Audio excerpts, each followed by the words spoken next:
Ok, beleza. Vou te dizer as primeiras impressões que eu tinha de Deuteronômio quando eu comecei a ler a Bíblia, depois as impressões que chegaram, e também um pouco das impressões que eu colho de irmãos quando falam dos livros, principalmente dos livros do Pentateuco. Quando eu comecei a ler a Bíblia, Deuteronômio não era enfaticamente o primeiro livro que eu estava interessado em ler. Talvez a maior parte de nós tenha começado pelo Novo Testamento. Raras exceções você tem alguém dizendo eu comecei a ler do Gênesis. Em geral, as pessoas... Aí, tá vendo? Uma exceção já para começar as exceções. Mas a maioria das pessoas tem um contato com Salmos ou contato com o Novo Testamento, a exceção do Diego. Mas a impressão que a gente tem quando a gente vai lidar com pessoas que leram os livros da Bíblia é de que alguns parecem um pouco ou turvos ou parecidos com outros. Vou dar um exemplo. Você chega com uma pessoa e fala assim, números? Não, números não. Números só tem aquela genealogia, aquelas coisas assim paradas. Não, mas tem narrativas em números que são impactantes. Não tem, porque ela começou a ler. Ela viu aquela monte de nome, ela parou no meio do caminho, não é verdade? Gênesis é um enorme conto entrelaçado de personagens fantásticos. Gênesis tem uma pegada, né? Êxodo também. Lá pelo meio a gente começa a falar, acho que eu já entendi, mas você continua lendo. Números, como eu disse, tem essa dificuldade. Levítico, eu vou ser sincero para os irmãos. Eu levei muito tempo para ousar falar assim, peraí que eu vou tentar entender. Porque quando eu via sangue, cabrito, bode, a primeira coisa que a gente recebia, principalmente da denominação que eu vinha, isso aí é coisa do Antigo Testamento, isso caducou, e não tem nada a ver mais com agora a gente vai para a graça. Era basicamente o seguinte, aquilo lá é lei e ordenanças de lei e não vai servir para gente. Então Levítico demorou muito a entrar na minha ordem de leitura. Mas por incrível que pareça, Deuteronômio sempre parecia alguma coisa tipo, Deuteronômio não é números, não é aquela coisa de número, mas parece que as coisas estão se repetindo. Certa feita, eu me lembro, muitos anos atrás, quando eu abri Deuteronômio, lá um pouquinho lá pelo início, você encontra o quê? Uma repetição do Decálogo. Né? Os 10 mandamentos aparecem de novo, igualzinho está em Êxodo 20. Então, assim, isso aqui deve ser uma repetição de tudo isso. Quem já leu Êxodo e já leu Gênesis, já leu Deuteronômio. Isso passava na minha cabeça. Incrível, né? Quando eu passei a estudar Deuteronômio no Martin Bucer, eu falei, cara, não é isso não. Tem muita coisa aqui, cara. Tem outras coisas aqui.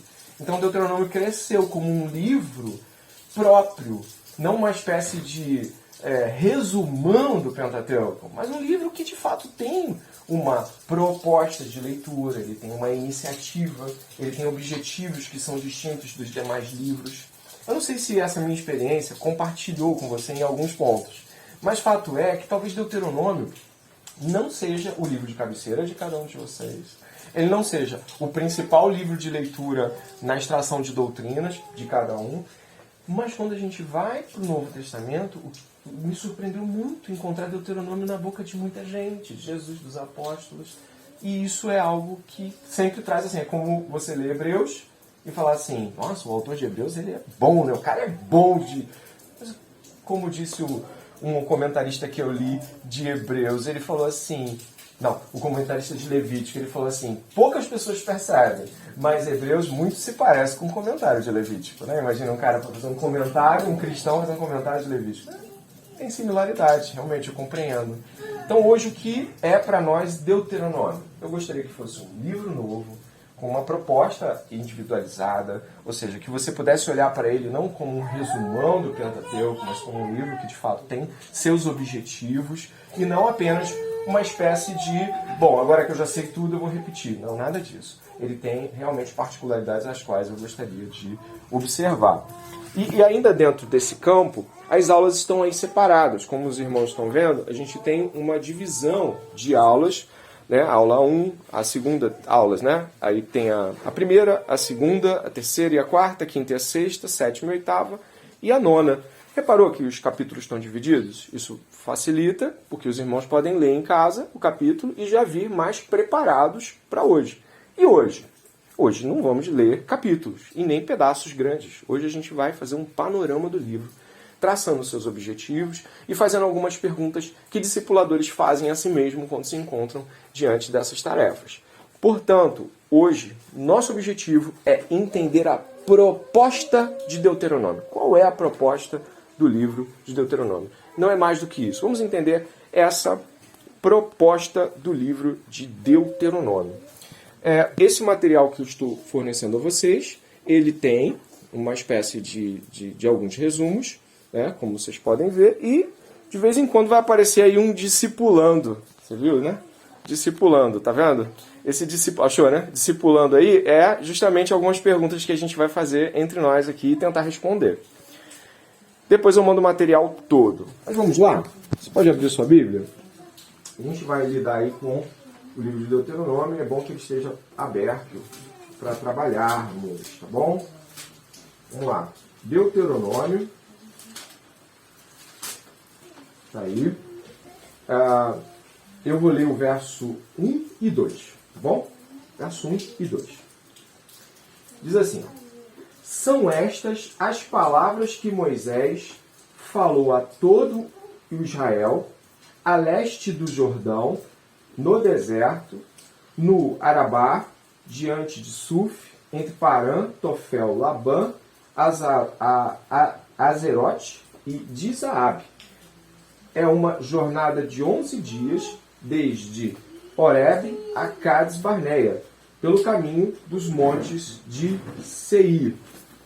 Bom, nós temos aqui de cara a primeira necessidade de observar algumas coisas que se evidenciam em Deuteronômio. A primeira coisa é que Deuteronômio fala assim, né? São estas as palavras que Moisés falou. Nós estamos lidando com um escriba, estamos lidando com alguém que escreveu para Moisés aquilo que Moisés está falando. Se você puder caminhar de pronto e ir comigo ao seu slide, nós vamos primeiramente analisar por que o nome Deuteronômio talvez não nos ajude a compreender a realidade objetiva do livro, tá bom? Eu vou ler um pedacinho aqui e aí a gente vai discutir. Vamos lá? O nome Deuteronômio. O quinto livro de Moisés tem sido tradicionalmente intitulado Deuteronômio. Literalmente interpretado, o título significa segunda lei. Deutere, em grego, segunda, e nomo é lei. O uso desse título surgiu em virtude da tradução grega, né, a Septuaginta, de Deuteronômio 17:18. Os tradutores aparentemente entenderam mal o hebraico, cópia ou repetição da lei, e o traduziram com o sentido de segunda lei. Tal sentido implicaria em corpus legislativo diferente daquele contido nos primeiros livros de Moisés, que por implicação teria sido a primeira lei. De certo modo, o título, interpretado literalmente, é enganoso, pois o quinto livro de Moisés não contém uma segunda e distinta lei. O que faz, no entanto, é repetir muito da legislação dos livros precedentes, embora o contexto e a forma de repetição sejam peculiares a Deuteronômio. Bom, qual o problema que a gente tem em lidar com um título errado para o livro? Esse autor aqui, o Peter Craig, é muito feliz em falar sobre muitas coisas. Na verdade, eu acho que o comentário dele até supera o do Trent Longman, de onde veio essa base aqui de estrutura. Ele vai falar que o nome do livro, para os hebreus, é Estas são as palavras, ou Estas são as palavras de Moisés. Mas por que isso é importante para colocar diante de nós? É porque esse livro, ele não é um livro póstumo, né? Ele parece ter uma relação com de Moisés ainda vivo, ainda o final tem, né, um aspecto de Moisés morreu, então o final é póstumo, mas estas são as palavras de Moisés, é porque ele evoca a autoridade de Moisés em fazer a menção de todas essas coisas de novo. Ou seja, dizer que é uma segunda lei, ou uma repetição da lei, acaba perdendo a perspectiva que o livro traz, que é estas são as palavras de Moisés. Como sabemos, Moisés é o mediador, ele é o legislador, e ao perder esse senso de, você sabe que o Pentateuco, todo ele começa com as primeiras palavras dos livros, mencionando o título do livro, né? Então, estas são as palavras de Moisés, faz muito mais sentido, porque realmente o que o livro quer evocar em um primeiro momento é a autoridade mosaica naquilo que vai ser dito. Então essa é a primeira anotação que você pode fazer, de que o livro ele é um livro de autoridade, um livro que evoca a autoridade mosaica para que isso possa ser de fato ouvido como deve ser ouvido. A gente já está numa jornada aqui de quase 40 anos, né, cara? É tempo pra caramba. Então, dizer que é Moisés que falou faz muito mais sentido e peso. Ainda decorrendo dentro desse aspecto, já abro aqui para fornecimento de proposições e tudo mais, o Peter Craig vai falar assim: seu propósito é de ser um registro das palavras proferidas por Moisés aos israelitas. O estilo é exortatório. Se você lê Deuteronômio, o estilo, o traço dele não é somente legislativo. Sabe, aquela coisa descritiva, fria? Não, é uma exortação. A ponto, irmãos, se vocês pegarem aqui, vocês vão ver que aqui no capítulo 1, verso 34 até o 40, para você ver que Deuteronômio é um livro extremamente almático, do 34 ao 40 do capítulo 1, cara, Moisés rasga o coração porque ele não vai entrar. Ele pede para Deus entrar, mas não vai entrar. Então a ideia de um livro unicamente com caráter legislativo pode parecer um livro frio, né? O que a gente pensa de ler é um livro frio, um livro sem esse impacto emocional, mas não é isso não. Estas são as palavras de Moisés, inclusive Moisés pedindo a Deus para entrar na Terra Prometida, que é dramático, é forte, né? E se você puder ir comigo, já é um panorama, a gente pode observar no capítulo 1, verso 34, onde o que é dito é o seguinte: 1,34. O Senhor ouviu o que vocês disseram, ficou irado e jurou, dizendo: nenhum dos homens desta geração perversa verá a boa terra que jurei dar aos pais de vocês, com a exceção de Caleb, filho de Jefoné. Ele verá essa terra, e darei a ele e aos filhos dele a terra em que ele pisou, porque perseverou em seguir o Senhor. Também contra mim se indignou o Senhor por causa de vocês, dizendo: também você não entrará nessa terra. Josué, filho de Num, que está diante de você, ele é quem vai entrar. Anime-o, porque ele fará com que Israel receba por herança. E as crianças de vocês, de quem vocês disseram que seriam presas do inimigo, sim, os filhos de vocês, que hoje nem sabem distinguir entre o bem e o mal, esses ali entrarão, e a eles darei a terra e eles possuirão. Mas vocês voltem e sigam para o deserto pelo caminho do Mar Vermelho. Primeira grande ironia do destino, claro, não é destino, mas a ironia é, a gente sempre fala que Deus falou assim: esse povo não vai entrar, Moisés, esse povo não vai entrar. Só que às vezes a última coisa que a gente passa na cabeça é que Moisés, tu também não vai. Caramba, ele pode não ter feito o que o povo fez, da mesma maneira. Mas o que ele fez contra Deus também, e Deus ter pesado a mão em Moisés, é algo muito significativo para nós quando pensamos num Deus que se pensa aos filhos. E Moisés é uma cena dramática, né? Ele obviamente, ali ele é um personagem que queria ver a terra, ele queria ver os frutos disso, né? Alguma colocação ou pergunta? Fala comigo. Tem um copinho d'água? Consegue um copinho d'água? Eu sei que não é a casa de vocês, mas se tiver, fala aí. Em relação ao começo do livro, né, quando o senhor mencionou que alguém está falando, essas são as palavras de Moisés. Eu já tive experiência, quando a gente está falando sobre esse livro, chega e fala: olha, esse livro, o texto que a gente tem aqui não foi necessariamente a autoria de Moisés, mas não tira o peso da inspiração. Aí algumas pessoas até se escandalizam com isso, porque o Deuteronômio ele tem as duas narrativas, na verdade. Ele tem a narrativa em terceira pessoa e em primeira pessoa, que do nada muda. Parece o próprio Moisés falando, mas o Pentateuco como todo não funciona assim. Então, só sobre essa questão, a gente pode então usar essa argumentação. Não foi necessariamente o texto de Moisés, mas é a mesma autoridade que está sendo importada, está sendo trazida, a inspiração permanece a mesma. Só para poder lidar com pessoas que muitas vezes não entendem a coisa como deveria. Eu não vou nem entrar na disputa de Deuteronômio, porque assim, entrar naquela disputa, né, triste, já vista, e a gente vai ficar aqui disputando de quem é o texto. Olha, o texto babilônico, né, exílio, tem um monte de disputa para quando o texto foi de fato escrito. Mas entrando no que você está dizendo, isso até no Novo Testamento é encontrado. O apóstolo Paulo, em dado momento, pede a pena, assina, volta, e ele está ditando Técio, escreve Romanos, né? Escreve aspas.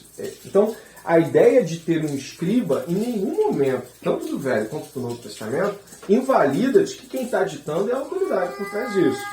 Só quem costuma questionar isso é quem não lê a Bíblia e entende o procedimento de ter um escriba, de ter um manuense, não é? Então, eu diria assim, que alguém que questiona assim, então não foi Moisés, é uma pessoa que realmente não entende a estrutura da antiguidade em termos da relação do escritor com a sua obra. E eu diria, até má fé a pessoa fazer um negócio desse. Né? E eu sei que tem, tá? Na faculdade eu ouvia muito isso. E outros momentos também de gente... Na Faminical, eu encontrava uns ateus, cara, na Faminical. Os caras tentavam de qualquer maneira provar que a Bíblia não era a Bíblia. É de tudo, né? Fala também isso. A nível de contribuição, o livro que a gente trabalhou lá no seminário, do Mark Butler, do Frank Rosman, ele abre trazendo essa discussão. Então, se você talvez quiser uma referência para a disputa autoral de quem foi de fato o autor, eu considero que o Frank Rosman ele consegue fazer isso com bastante êxito. Porque o livro é até, no início, chato quando você quer o conteúdo, porque ele passa bastante tempo trabalhando essa questão que envolve a disputa autoral do Pentateuco. Não sei se você vai lembrar, André, do Tramper falando... O Tramper Longma, esse material aqui é o Tramper, esse aqui. Tramper Longma terceiro, esse material aqui. É aquele laranjinha do Tramper. É a introdução ao Antigo Testamento do Tramper Longma III e de um outro cara que eu não lembro o nome. Exatamente. Mas ele trabalha justamente isso. Eu acho que ele talvez vai te fornecer mais argumentos acadêmicos para uma defesa de que Moisés de fato é o autor. Mas, assim, é uma dúvida real mesmo. Mas uma vez que a gente crê na palavra inspirada, canonizada como ela se encontra, saber que tem, dentro da possibilidade, outros possíveis autores, dentro da possibilidade que eu digo, hipótese, documentário, blá blá blá. Isso não necessariamente é uma pergunta. Isso necessariamente tiraria o peso da autoridade do Senhor sobre a palavra? Não. Não, tipo, só para nível... Para você ter uma ideia, não sei se vocês lembram de Jeremias com tanto impacto, mas Jeremias tem um escriba famosão, que é o Baruque, né? E ele é um camarada que, inclusive, ele é citado como um personagem que vivencia relações onde o próprio Jeremias está. Tem uma hora que Deus puxa a orelha dele, não sei se você já leu esse trecho, puxa a orelha de Baruque porque ele está temeroso com a própria vida, ele acha que vai morrer. Então, em nenhum momento das Escrituras, Deus, ele é em nenhum nível contrário à relação de pessoas escrevendo o que outros estão ditando. Realmente, assim, o que eu acredito que acontece com pessoas que questionam isso do ponto de vista disso invalidar a escritura, é que são pessoas que talvez ignorem o próprio mundo em que elas vivem. Olha, o nosso mundo não é feito de coisas que se escrevem sempre em primeira mão. E eu vou mais além, vamos entrar naquele argumento tipo William Lane Craig e tal, mas em certo nível vale. Gente, as pessoas não questionam Platão, Sócrates, Aristóteles, nada disso é questionado enquanto validade. É só porque a Bíblia é um livro que contrapõe o homem contra sua própria maldade, e obviamente a pessoa vai tentar subterfúgios para questionamentos, entendeu? Assim, eu até falar com relação a essa questão mesmo que foi levantada pelo Rafael, e assim, mesmo do que foi falado. Primeiro, na antiguidade, não era todo mundo que podia escrever. Ainda mais o hebraico, que é um idioma extremamente complexo em termos de grafia. Então o escriba era alguém muito valioso em qualquer sociedade de antiguidade, justamente porque ele se dedicava a copiar fielmente um dado texto, né? Um dado idioma. Então não era todo mundo que podia simplesmente sair copiando. O escriba era algo muito, muito valioso. Escrever bem também, né? Exatamente. Até porque no hebraico você muda uma direção que muda inteiro o sentido, dá problema. E em segundo lugar, o que importa não é o que escreveu de fato, quem foi lá e assinou o autógrafo, mas o que está sendo falado. Isso é o que importa. Porque Deuteronômio começa falando que essas são as palavras de Moisés, então indica que ele havia um escriba. Mas se foi Moisés que pegou lá no papiro e escreveu ou não, na verdade pouco importa. O que importa é o que o texto está dizendo.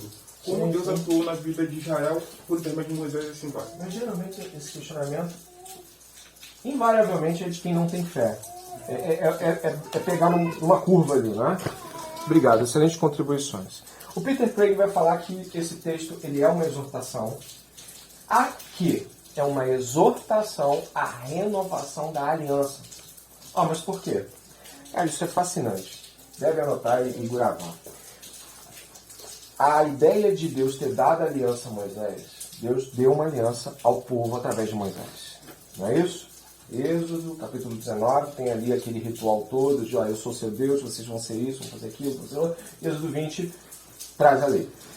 Deus ter dado isso não foi algo definitivo em termos de não ter repetição. Então, a necessidade de fazer uma aliança que se renove com os da próxima geração, passou a ser percebido como essa realidade de exortação. Ou seja, aqui o autor vai dizer o seguinte, muito interessante.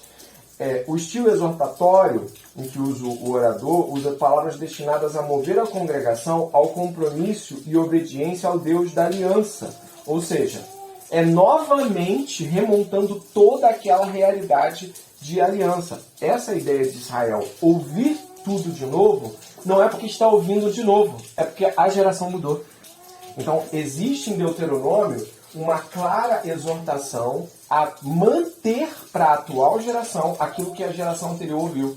Deuteronômio capítulo 6. É exatamente isso. O Shema é uma convocação à nova geração.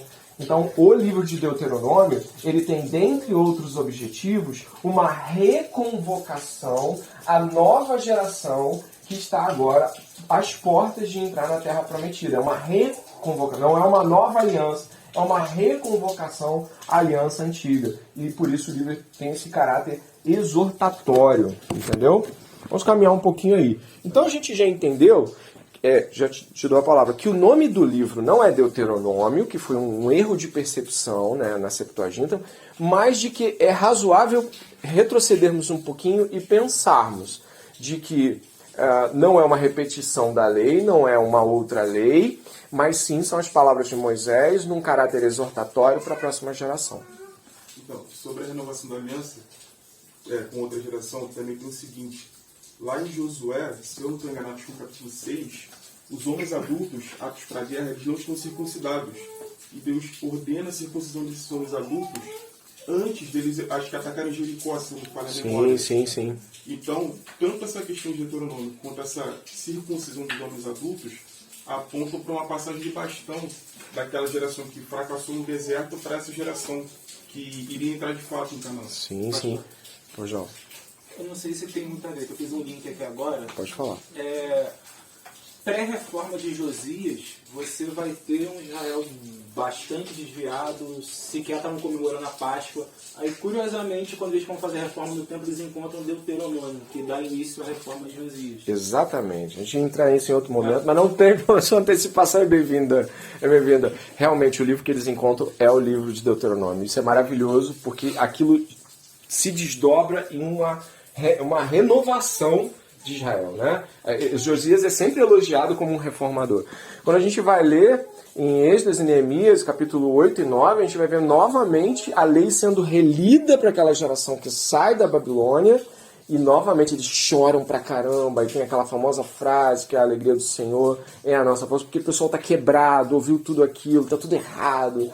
Então o livro de Deuteronômio, ele tem essa validade de renovação da aliança. O que para nós, de caráter pessoal, deve servir de lembrança para o fato de que, embora nós tenhamos ouvido grandes coisas, as gerações que seguem a igreja, e, por exemplo, a gente tem novos crentes chegando. Tem muita coisa que os novos crentes que chegaram agora na IBD não ouviram. E eles precisam ouvir. Então a compreensão de quem já está eles precisam ouvir o que nós ouvimos. Eles precisam receber o que nós também já recebemos, não é? As contribuições aí maravilhosas, eu agradeço muitíssimo. Eu queria avançar do nome de Deuteronômio, para vocês vão ter mais material do que eu vou estar mexendo, isso aqui é um pouquinho maior. Deuteronômio como um tratado entre Deus e o seu povo. Vamos lá. Aqui um autor, né, Klein, defendeu que o relacionamento pactual entre um rei vitorioso e o seu povo subjugado foi o paradigma que definiu a relação entre Deus como sucerano e o seu povo vassalo, Israel. As partes foram identificadas no preâmbulo do pacto. Nos tratados do segundo milênio, a isso se seguia um prólogo histórico, no qual enfatiza a passada entre o sucerano e o vassalo, era recontada, enfatizando a beneficência do rei ao seu criado, uma lista de mandatos e de proibições, e uma lista de sanções e benefícios para que se cumprissem os termos do tratado e penalidades para os que os violassem. E, em negrito, a exigência mais preeminente era a submissão exclusiva do vassalo ao senhor do tratado.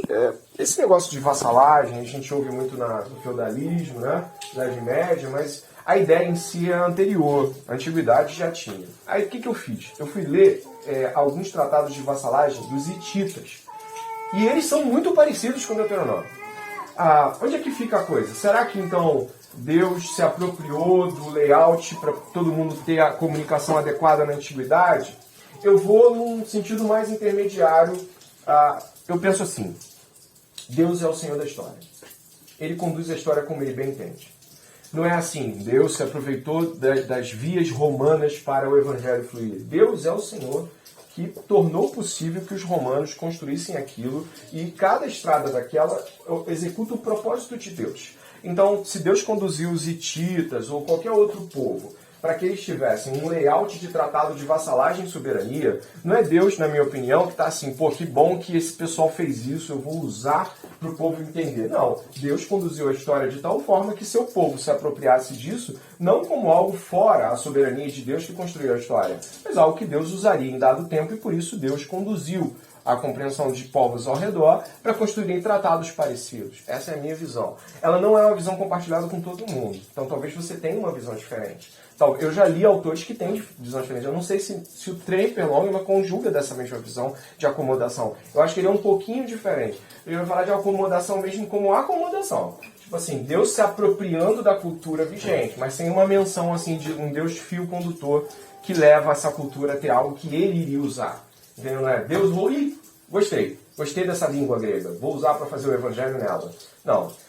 Na plenitude dos tempos, na minha opinião, e na do Herman Ridderbos, não é a plenitude dos tempos que Deus se apropria do tempo, mas Deus gera o tempo, conduz o tempo, conduz a história, as vias históricas. Então, ele usa os tratados que ele mesmo conduziu a existirem para o seu próprio povo.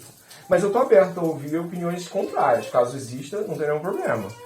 Alguém quer falar? Porque a gente ainda vai falar do Tratado de Sucerania Poderia ser um caso de Deus usar a linguagem humana também? Simplesmente para se comunicar melhor? Ou para se comunicar? Deslobre. Por exemplo, ele já pegou uma linguagem que era conhecida, que era um tratado de suzerania e vassalagem, e utilizou aquilo dali porque já era de conhecimento. Então, uma linguagem humana para comunicar uma coisa que já era conhecida. Então, esse ponto me parece para alguns serem como Deus trabalhou, e eu penso no seguinte, que Deus conduziu a construção de determinada linguagem escrita, da qual ele faria uso. Não como uma espécie de, tomara que no futuro tenha uma língua que eu possa usar, mas muito mais como Deus conduziu a construção escrita e falada de tal forma que ele se apropriasse daquilo que seria o fim para ele mesmo, entendeu? Eu tenho essa visão.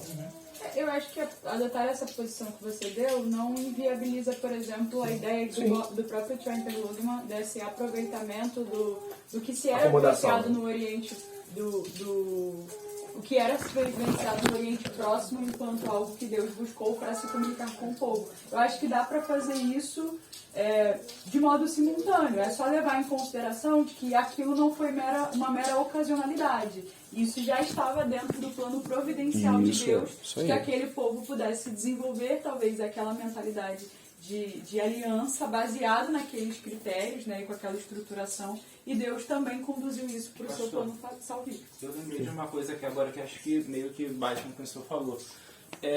Quando Moisés ele vai escrever o Pentateuco, ele não escreve na língua mais óbvia, que é o egípcio.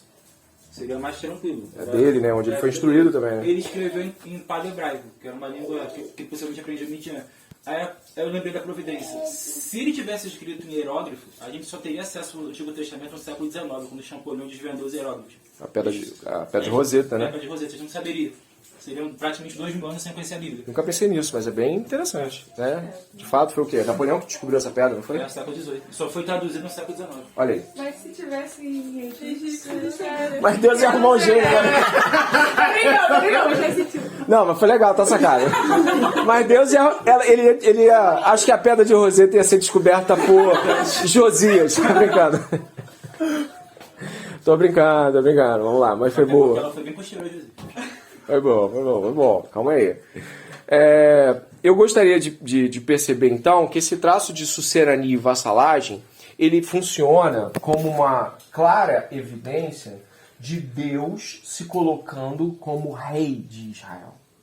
Isso é importante de ser mencionado. Deus é o rei de Israel. Eles estavam debaixo de um rei, Faraó. Agora, Deus os arranca de lá, como faziam os reis. Pegavam o povo, deslocavam ele todo e os fazia de vassalo. É assim que fazia, é assim que funcionava. Então Deus arranca o povo dele e agora esse rei Deus libera eles da liberdade de culto a eles, para o verdadeiro Deus, porque eles estavam presos a uma impossibilidade de cultuar a Deus. Né? Isso não é ideia minha, é ideia desse livro aqui.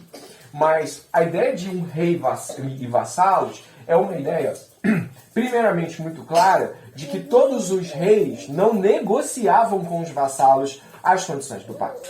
Isso é óbvio. Quem propunha a condição do pacto é o rei. Quem estabelecia os limites territoriais era o rei. Quem dava direitos e deveres era o rei. Então, a ideia de um rei e de vassalos do rei é uma ideia muito clara de que todas as coisas são, e aí, direcionadas do rei para os vassalos. Não há nenhuma possibilidade de um vassalo falar assim, mas naquela lei ali, não dá para tu dar uma aliviada, aumentar algumas coisas? Não, ponto. E acabou. Né? Uma outra coisa importante aí que você pode evidenciar dentro disso. Israel era uma teocracia. Deus era o governante poderoso. Ele era o poder, teocratos, Deus no poder. A ideia de Israel ser uma teocracia é uma ideia que fica muito clara quando você vai vendo o desenvolvimento dessas coisas. Israel é uma teocracia. Deus dá uma constituição para Israel. Essa constituição, ela traz ao povo essa unidade de compreensão de lei, de pensamento. Então, o que nós temos é Deus tendo um país no mundo. País é uma palavra moderna, só para você entender. Deus tem um país no mundo. Tem um povo, tem uma língua, tem uma lei, tem uma regência. Deus está presente no mundo por meio de um povo. Isso é magnífico, é maravilhoso. Mas tem outra coisa que você poderia anexar aí dentro desse campo de observação. A primeira coisa que Deus faz é não necessariamente fixá-los na terra, mas dar-lhes uma lei. Olha que coisa magnífica isso. A primeira coisa que Deus faz não é assim, quando vocês chegarem na terra, eu vou te dizer quem são. Não, eu vou dizer quem vocês são antes de chegarem na terra. E isso faz muito sentido com o que a igreja vai ser depois. Porque a igreja também, é ela prometida uma terra, mas nós recebemos a lei antes da terra. Recebemos o tratado, né, a escritura, e a terra vem depois, exatamente como Israel. Israel recebeu o tratado apontando para uma terra, mas a terra não chegou até que o tratado estivesse estabelecido, as gerações impenitentes morressem e tudo mais. Isso é significativo. Deus, olha só, Deus resgate, povo, lei e depois terra. Deus, resgate, povo, lei, terra. Povo, lei pode ser meio junto, porque a partir da lei gera-se um povo. Exatamente como nós. Deus nos resgata para seu povo, nos dá a sua lei e nos promete uma terra. Então essa ordem também é mantida na igreja. Vamos lá. Tem um autor aqui que vai trabalhar os 10 mandamentos dentro do material que dentro do livro de Deuteronômio. Como assim? Ele vai pegar Deuteronômio, gente, isso é uma hermenêutica. Tá? Não vamos pegar assim e falar assim, estava na mente de Moisés. Eu não sei. Porque às vezes quando a gente pega uma hermenêutica, a gente tenta adequar as coisas à nossa visão hermenêutica. Então aqui tem uma hermenêutica desse camarada aqui, o Kaufman. Ele vai trabalhar, na verdade, o Walton, ele vai trabalhar uma hermenêutica com 4 temas. Está lá num quadrinho lá embaixo. Se você olhar, está num quadrinho lá embaixo. Ele vê o decálogo em todo o Deuteronômio. Todo Deuteronômio tem um decálogo. E ele divide isso em 4 palavras. Você viu aí, ó? Autoridade, dignidade, compromisso, direitos e privilégios. Tá bom? Eu vou dividir rapidinho vocês aqui em duplas ou trios. Não precisa se mover muito, é só vocês conversarem e articularem entre vocês. Eu gostaria que pudessem perceber os movimentos que o Walton coloca aqui. Aí está no seu slide. Ele vai falar sobre autoridade no primeiro mandamento, capítulo 6 ao 11. E vai falar de autoridade também da parte do homem, no mandamento 5. Lembra? Né? Honra teu pai e tua mãe. Está dando uma autoridade para o homem depois dos 4 mandamentos que se dirigem a Deus. Então eu gostaria que você rapidinho aí fizesse uma duplinha aí e pudessem verificar. Aí eu vou perguntar o que você escolheu. De repente ali a Tamiris Kotayana, olha, a gente olhou a dignidade, fez uma comparação e é possível ver a dignidade expressa dessa maneira. Entendeu? Eu queria que vocês percebessem essa hermenêutica que o autor está empreendendo, de dividir o livro de Deuteronômio através do olhar do decálogo, dos 10 mandamentos. Dê uma olhadinha, abram a Bíblia, pega a Biblinha. Por isso que eu falei com dois, porque um de repente vai estar no celular, outro vai estar na Bíblia. Pô, compara aí. Nossa, ele fala sobre dignidade aqui com as leis de não matar pessoas que cometeram homicídio sem querer. Tem isso, entendeu? Então Deus evoca um tipo de dignidade, entendeu? Vamos lá, tente aí. E ressaltar algo que foi interessante ter observado essa hermenêutica do ponto de autoridade. Pode falar, Rafael. Eu vejo aqui, como você já mencionou os tratados, a questão de como o primeiro mandamento começa. Ele fala, lembra-te do Senhor, teu Deus, que tirou do Egito a cada servidão. Eu estou comentando com a Tamires isso chama minha atenção porque ele traz a lembrança, algo que ele vai fazer ao longo de todo o livro, como você falou. O Shema já está até aí em ponto de bala para falar isso, lembra-te do Senhor, renovando, lembrando. E também, quando ele faz aquela ligação com o mandamento mais importante, amarás o Senhor teu Deus, tem uma ponte aí, porque quando você fala lembra-te, você está trazendo para dentro, no sentido mais semântico, seria trazer para dentro do coração. Então remete também à forma como você ama a Deus e como você lida com Deus. Eu lembrar de Deus, obedecer os mandamentos dele, está ligado a, de fato, a demonstrar que eu amo a Deus. E isso, na própria dinâmica do livro, vai estar sempre se renovando, a cada vez que eu relembro a lei. Sim, sim. Mais alguma coisa? Não, só contribuição. A palavra lembrar, guardar, na mentalidade do Antigo Oriente Próximo não tem tanto a ver com a nossa mentalidade ocidental, né? Que é aquela coisa de memorizar com a mente. Tinha muito a ver com isso que ele falou, de trazer para dentro do coração. Sim, então, sim. guardar...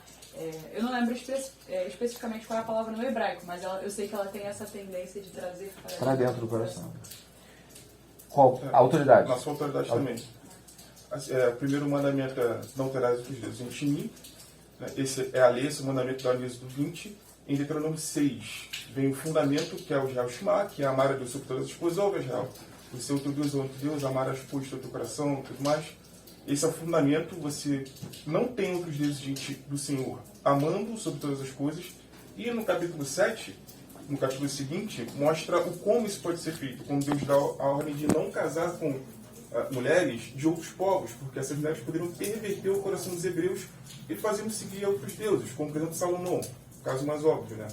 Mas aí o hebreu provaria que ele não teria outros deuses diante dele, amando o Senhor sobre todas as coisas, e uma das formas práticas seria não contrair casamento com povos estrangeiros. Isso vai refletir na segunda Coríntios. Só não lembro a referência agora, quando o Paulo adverte sobre o casamento misto, né, entre o credo e o incrédulo, que os filhos estarem divididos e tudo mais. Obrigado. Alguém conseguiu trabalhar alguma questão que envolva... Deixa eu pegar aqui meu texto de novo. Que envolva dignidade? Dignidade? Alguém viu esse tópico, dignidade? Alguém viu o tópico compromisso? David? A gente não conseguiu fechar, não. Não, só um pontinho pra gente poder Mas seguir. a gente viu que o compromisso com Deus, no terceiro mandamento, que é o capítulo 13, vai tratar sobre os falsos profetas e como isso se coloca, né, se desdobra diante do povo. E com o homem, através do mandamento 9. O mandamento 3 é o de cuidado com o nome do Senhor, né, não profanar o nome do Senhor em vão.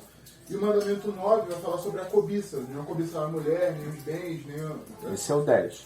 Não, 9 é falso testemunho. desculpa, falso testemunho, viajei. Só que Deuteronômio 24 vai tratar sobre as relações públicas, né? Desde o cuidado com o leproso até o cuidado a emprestar alguma coisa com o seu próximo, no sentido de honrar a sua palavra, de não desgastar as relações com o próximo. Se você empresta alguma coisa para alguém pobre, você devolve antes do fim do dia ao penhor. Esse cuidado com o próximo é muito interessante, e até mesmo com os empregados, né? Ele fala para tratar bem os empregados, pagar antes do fim do dia, antes do sol se pôr e tudo mais, para ter esse cuidado com pessoas que estão aí dependendo de você, pessoas mais pobres da comunidade. Sim. A ênfase no compromisso é a ênfase no mandamento de não usar o nome do Senhor Deus em vão, e essa ênfase estabelece exatamente em não faltar com a palavra. Por exemplo, você não falta com a palavra nos compromissos com o próximo. Você não pode aceitar o falso profeta, porque o falso profeta fere com o nome de Deus, que o nome de Deus é verdadeiro, o nome de Deus é digamos assim, é um nome que evoca o valor da verdade. Então, você não deve usar o nome de Deus em vão, ou seja, falsamente. Isso se desdobra no falso profeta. Isso se desdobra em emprestar as coisas e não devolver. Isso se desenvolve na mentira, que é o mandamento de número 9. 10 minutos já? Gente, mas tu contou o tempo de transporte, assim? Começou aqui 10h20. Vai até 11h20. Começou 10h20 aqui? Gente, então estamos bem complicado. Vamos lá. Eu não vou nem entrar em direitos e privilégios. Eu vou entrar logo no discipulando para ver se a gente consegue alguma coisa aqui. Vamos lá. Como podemos perceber a relação de Deus como rei e seu povo como vassalo em Gênesis 1 e 2 e Êxodo 19 e 20? Gente, Gênesis 1 e 2 é claramente um ritual claro de vassalagem e um rei vassalo. Ele mostra tudo que é dele, é meu, eu criei, é meu, eu criei a terra, criei os homens, criei tudo, criei meu, e agora você vai tomar conta. E isso é um tratado de um rei com os seus vassalos. Êxodo 19, da mesma maneira, se os irmãos puderem ler, Deus vai fazer da mesma maneira.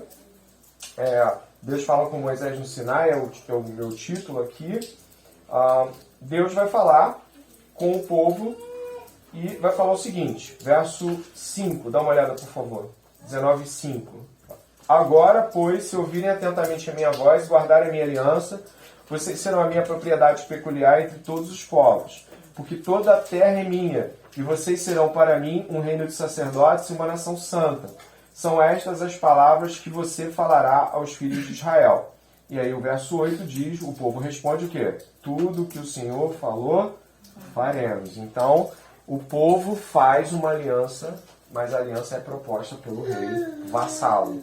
Isso é muito interessante. Alguns encontram paralelos no monte, no Sermão do Monte, onde Jesus traz o tratado de quem é o discípulo como alguém que está trazendo autoridade. O livro de Mateus ele começa assim, né?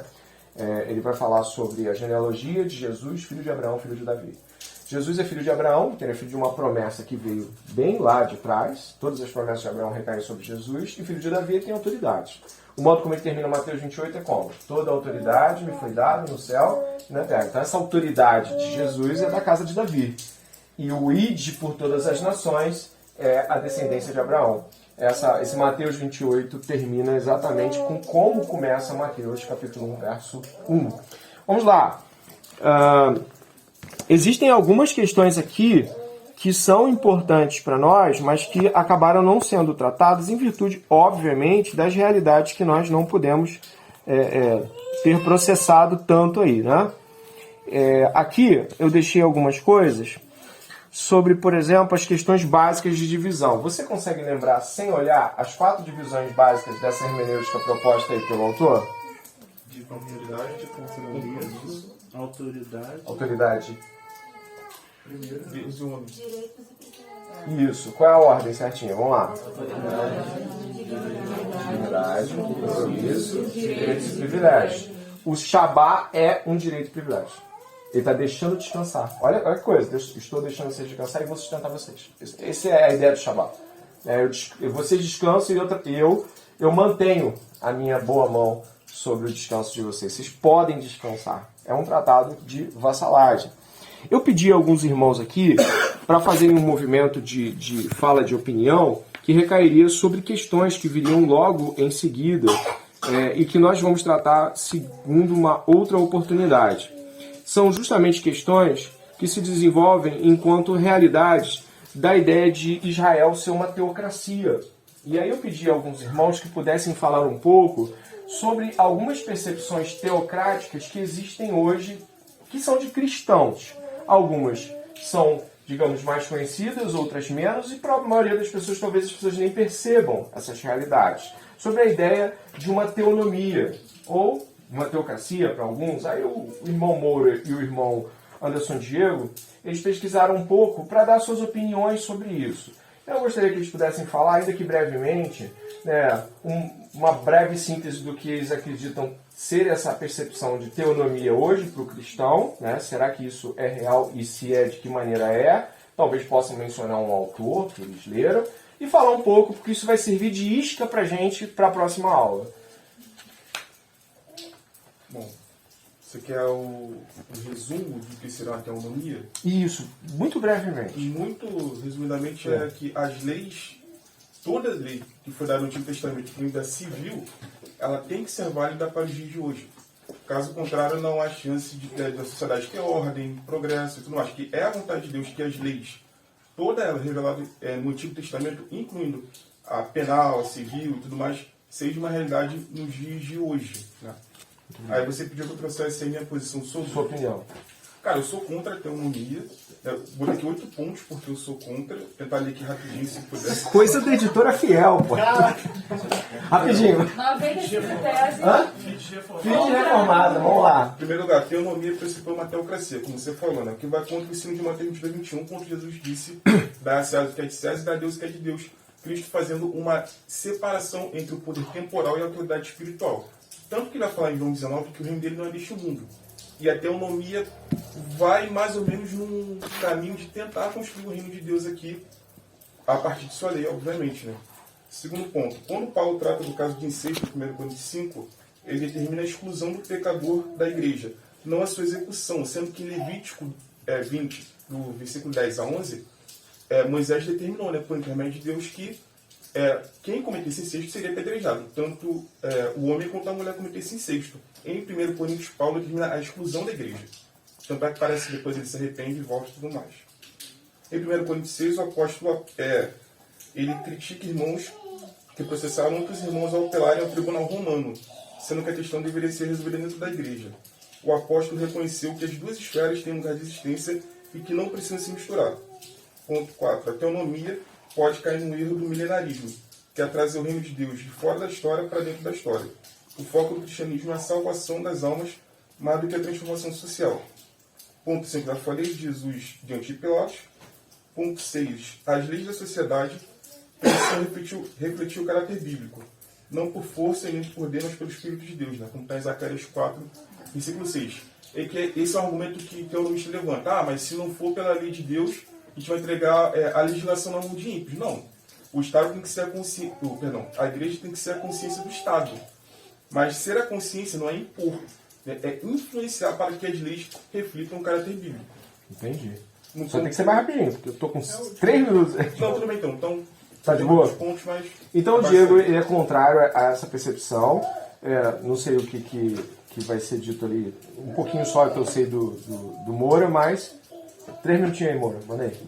Consegue aí? Discordo de tudo. Tem que ser um contraponto, né? Creio que a posição teonômica ela não é homogênea nesse sentido. Um dos grandes precursores da teonomia do século XX foi Rushduni, junto com seu genro Gary North, né? E outro professor também de Westminster, que foi o sucessor do antigo, que é o Greg Lansing.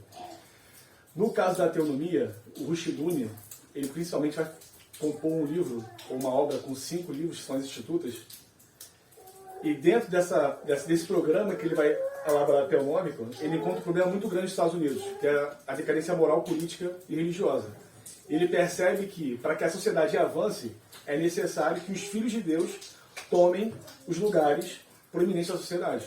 E que, através da lei de Deus, a sociedade seja modificada nesse sentido. Então, contrariando a visão teonômica que o Diego trouxe, a proposta do Rushduni e dos seus sucessores não é uma imposição teocrática de Deus, mas que os cristãos alavanquem na sociedade, sendo ministros, sendo políticos, sendo professores, e a partir disso, com a lei de Deus, eles consigam levar essa transformação.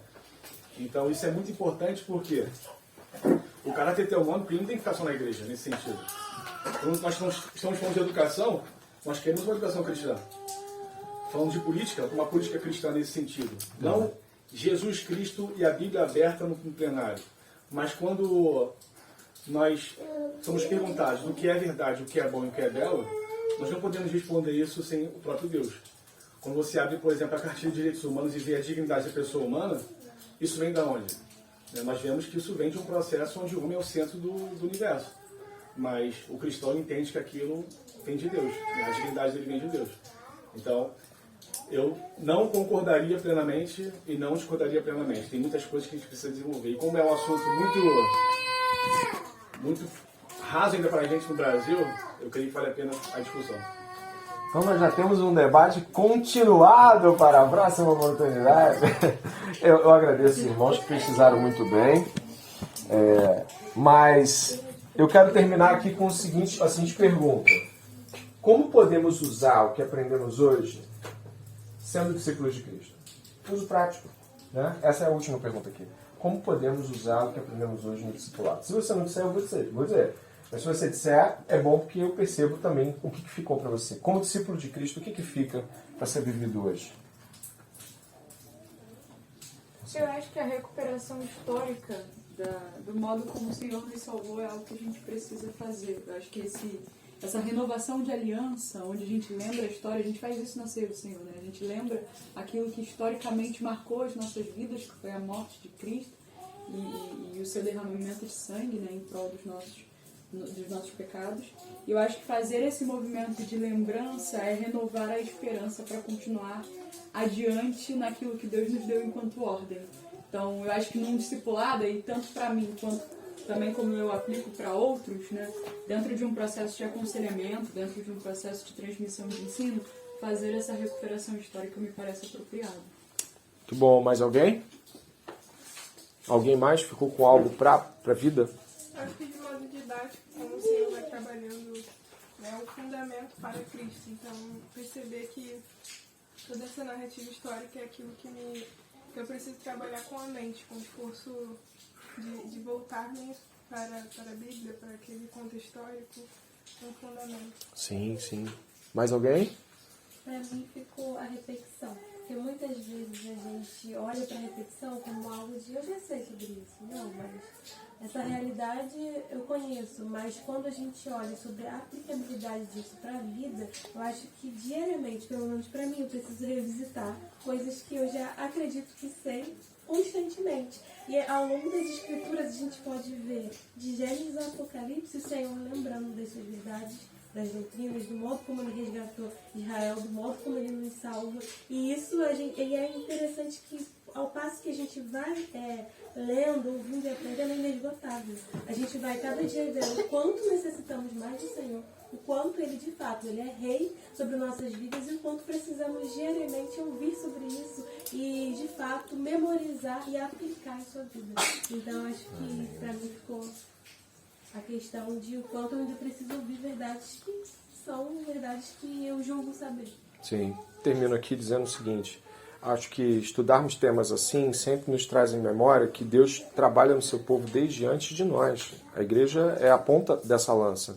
Mas Deus está trabalhando há muito tempo atrás coisas que a gente deveria olhar e falar assim, poxa, é a mesma coisa. Não é idêntico, mas ele está propondo algo muito parecido, como Deus, resgate, povo, lei, terra. Quando a gente inverte isso, a gente quer o que eles queriam. Né? E vale refletir, é importante refletir de que o povo pereceu no deserto porque eles não aceitavam o modo como Deus estava desenhando as coisas. Eles queriam reconfigurar as ordens de Deus. Que não venhamos a cair no deserto e perecer da mesma forma. Espero que tenha sido uma boa aula. É uma aula de introdução. A gente vai usar o restante na próxima oportunidade. Agradeço suas participações, foram excelentes. Vou pedir que a gente possa orar junto aqui, tá bom?